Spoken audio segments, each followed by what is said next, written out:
Hi hello అండి, ఎలా ఉన్నారండి అందరూ? లాస్ట్ టైం బాల్కనీ వీడియో పెట్టానండి, చాలామంది సపోర్ట్ చేశారండి. Thank you so much. ఇవాళ మనం చేయబోయే రెసిపీ వచ్చేసి కాకరకాయ బజ్జీ అలాగే వంకాయ బజ్జీ అండి. ముందుగా కాకరకాయని మనము తొక్క తీసుకొని ఈ విధంగా తొక్కతో కూడా వేసుకోవచ్చండి. నేనైతే తొక్క తీసే వేస్తున్నాను. అలాగే సీడ్స్తో పాటు ఈ విధంగా కట్ చేసుకోవాలండి. సీడ్స్ బాగుంటాయండి, కొంతమంది సీడ్స్ కూడా తినరు, తీసేయొచ్చండి తినని వాళ్ళు. ఈ విధంగా కట్ చేసుకొని నేను ఉప్పు నీళ్ళలో వేసి పెట్టానండి. తర్వాత గట్టిగా పిండేసి పక్కన పెట్టుకోవాలి. అలాగే ముందుగా శనగపిండి జల్లించుకొని అందులోనే కొంచెం బియ్యం పిండి, అలాగే వామ, అలాగే కొద్దిగా ఉప్పు, కారం, ధనియాల పొడి అన్నీ యాడ్ చేయాలండి. కొద్దిగా టేస్ట్ చూసుకొని ముందు ఈ పిండిని కరివేపాకు కూడా యాడ్ చేశాను. కొత్తిమీర ఉంటే కొత్తిమీర కూడా యాడ్ చేయండి. ముందు పిండిని మనం గట్టిగా కలుపుకోవాలండి కొంచెం, ఎందుకంటే కాకరకాయని అందులో డిప్ చేస్తే అతుక్కోవాలండి, బాగా క్రంచీగా ఉంటాయి, బాగుంటాయి ఆ విధంగా. అందుకని ముందు గట్టిగా చేసుకుందాం. తర్వాత ఇదే పిండిని లూజ్గా చేసుకొని మనం వంకాయ బజ్జీలు కూడా వేసుకుందాం.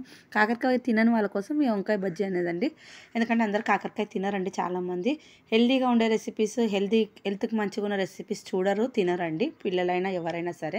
అలా ఈ విధంగా మనము ఆయిల్ పెట్టుకోవాలండి. ఆయిల్ హీట్ అయ్యాక మనము ఆ కాకరకాయని ఒక్కొక్కటి ఇలా పీసెస్ వైస్గా ఈ విధంగా వేసుకోవాలండి. ఇలా 2 బ్యాచెస్గా కొద్దిగా కొన్ని వేసుకొని సిమ్లోనే చేయాలండి. సిమ్లో చేస్తే ఏంటంటే కాకరకాయ అనేది మంచిగా కుక్ అవుతుందండి. అదే పెద్ద హై ఫ్లేమ్లో పెట్టామనుకోండి, పెద్దగా పెట్టాం తొందరగా మాడిపోతుంది, అలాగే లోపల కుక్ అవ్వదు. అందుకే చిన్న మంటలో పెట్టామనుకోండి 2 సైడ్స్ ఇలా మనము ఉడుకుతుంది.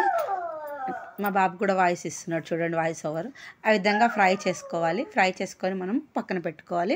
ఈరోజు ఈ రెసిపీ మనకి పప్పుచారులోకి నంచుకోవడానికి ఈ విధంగా చేసుకున్నానండి నేను. అలాగే మన ఫ్యామిలీ మెంబర్స్తో షేర్ చేద్దామని వీడియో కూడా తీస్తున్నాను. చూడండి, ఈ విధంగా కాకరకాయ అనేది బాగుంటుందండి. తినని వాళ్ళకి ఏ విధంగా చెప్పినా తినరు, చేదుగా ఉంటుందని, కానీ తినే వాళ్ళకి మాత్రం బాగుంటుందండి. చాలా మంచి రెసిపీ. అలాగే ఈ విధంగా చూడండి, మొత్తం కాకరకాయని అయిపోయాయండి. ప్లేట్లోకి తీసేసుకున్నాను బజ్జీలు. అలాగే వంకాయని ఈ విధంగా 6 ముక్కలుగా కట్ చేసుకొని దీన్ని కొంచెం సాల్ట్ అనేది రుద్ది పెట్టానండి పక్కన. అలాగే చిన్నవే వంకాయలు తీసుకోవాలండి, లేతగా ఉన్నవే తొందరగా ఉడుకుతాయి. లావుగా ఉంటే కుక్ అవ్వవు, అలాగే బాగోవు. చిన్న మంటలోనే ఫ్రై చేయాలండి ఖచ్చితంగా, ఎందుకంటే వంకాయ అనేది లోపల బాగా ఉడకడానికి 2 వైపులు చిన్న మంటలో అటు ఇటు తిప్పుకుంటూ ఫ్రై చేసుకోవాలండి. ఈ విధంగా వంకాయ బజ్జీ అనేది రెడీ అవుతుందండి. దీన్ని కట్ చేసుకొని ఇందులో కావాలంటే మనము ఉల్లిపాయలు, అలాగే వేరుశనగ పప్పు, అదే పల్లీలు వేసుకోవచ్చండి. నేనైతే వేయట్లేదండి, మా పిల్లలు తిన్నారు కాబట్టి. ఈ విధంగా 2 కాకరకాయ అండ్ వంకాయ బజ్జీ అయితే చాలా బాగా